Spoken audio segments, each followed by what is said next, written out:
how much of one's life is a result of their past karma?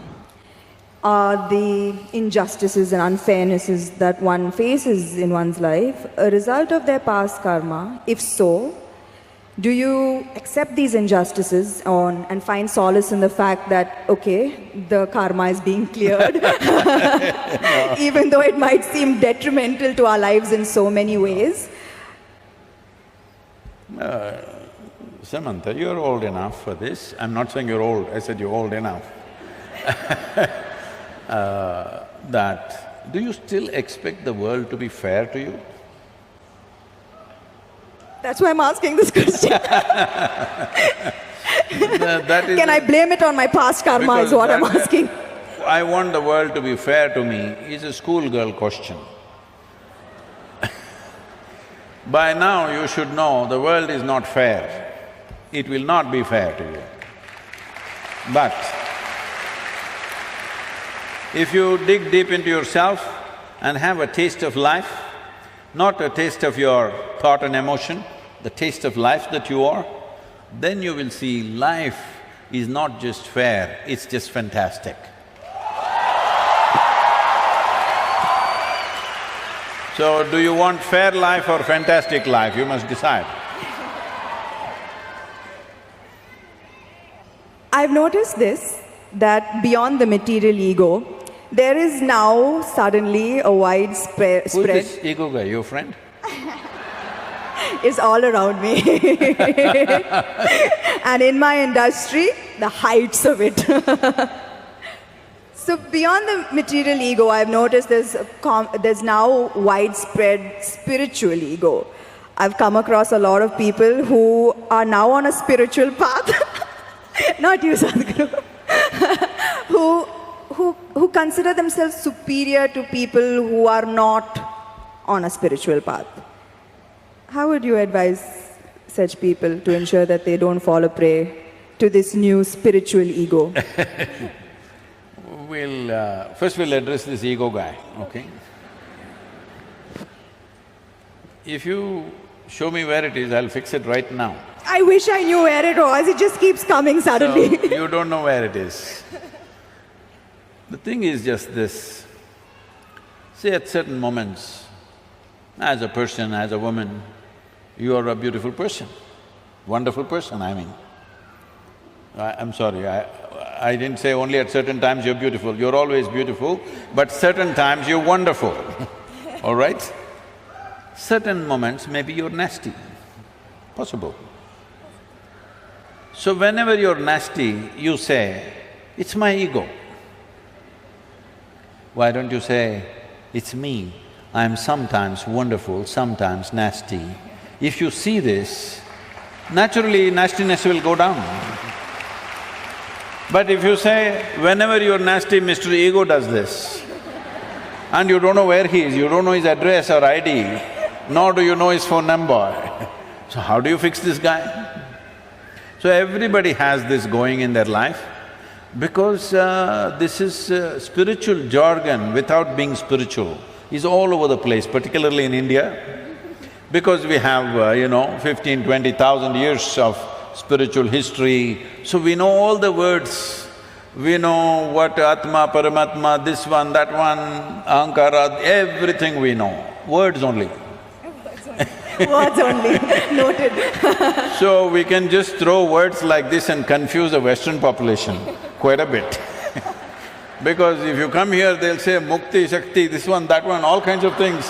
I know a lot of people who've gone and set up spiritual centers in the West, particularly in America, because they just know one chant, just one chant. Okay, Asatoma Sadgamaya, with this they run the whole thing. So unfortunately, spirituality, in some ways it's come there. It's come there because there is need in the society, there is not enough source. Because of that, people are manufacturing this here and there. This happened, a few years ago, 16 years ago. And I was in United States, and then somebody in the office, our office, told me, Sadhguru, did you know every day 100,000 people are typing out the word spiritual? I said, is that so? Type it out and see what comes out. Are we even there in the picture? They typed out spirituality. First thing that comes up is a spa in Mexico. You've been there.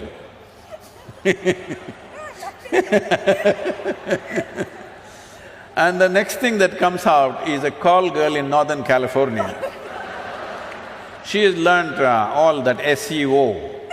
For everything she says spiritual, spiritual, spiritual. 108 times she uses the word spiritual on our website. You say spiritual, she comes up, number 2. I thought this is a shame. For thousands of years, anything spiritual means people looked east. East means India, that's what it meant. So I said we must start something, a spiritual gateway, that if people say if they seek spirituality, they must look towards India. Because this is one culture which has spent maximum amount of time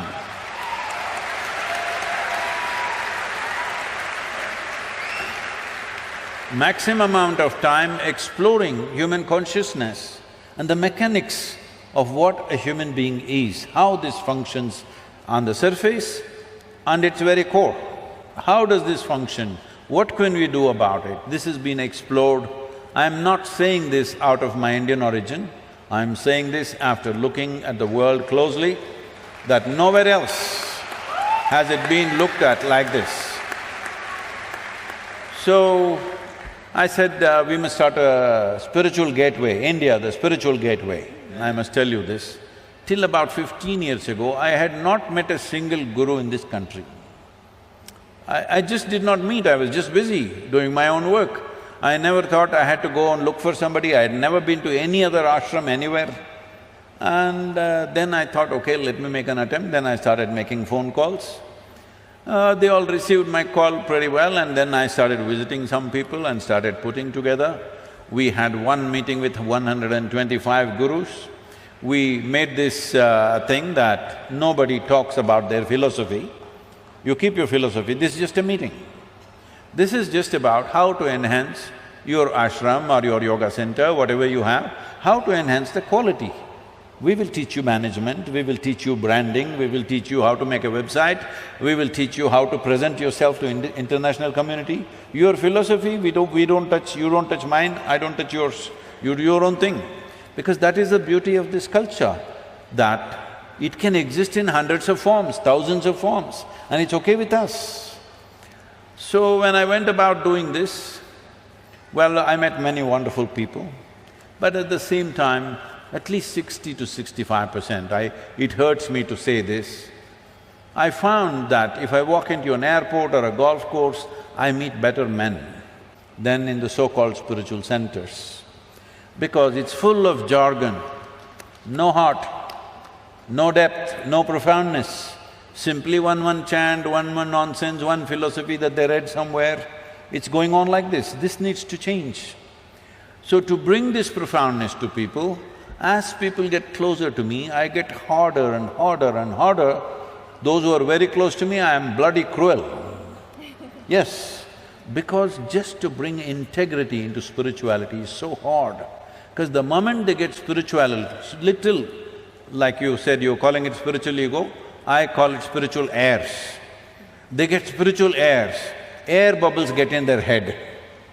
Suddenly they start acting funny, they start saying things that don't exist, they start talking about nonsense that nobody understands. If you speak something, whatever nonsense you speak, people in front of you must understand, otherwise why the hell are you speaking? Because the purpose of speech is to make somebody understand what you're saying. No, if I say something that you don't understand, I become big, you become small. This is rubbish. This is going on for too long. So, this whole spirituality as a thing, unfortunately, has fallen on bad times, but slowly it is rising because people's longing is increasing. I must tell you this, 40 years ago when I first started the programs, in engineering programs, in various different forms, 85% of the people used to come to the programs only for health problems. Only 12–15% came to know something. Today, over 90% of the people come because they want to know something, experience something.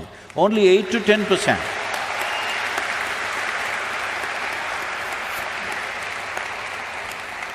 Only 8 to 10% are coming for health issues, which is a significant change in human consciousness. About this ego business, this is one thing we must settle. See, within you, is there only one person or two? I think one. You think one? I'm going to go with one. One. That means you're an individual. An individual means, the word individual comes from indivisible. You're not further divisible, that's good, you're an individual. If you are two, then you're either schizophrenic or possessed, psychiatrist or exorcist. Either a psychiatrist or an exorcist has to come.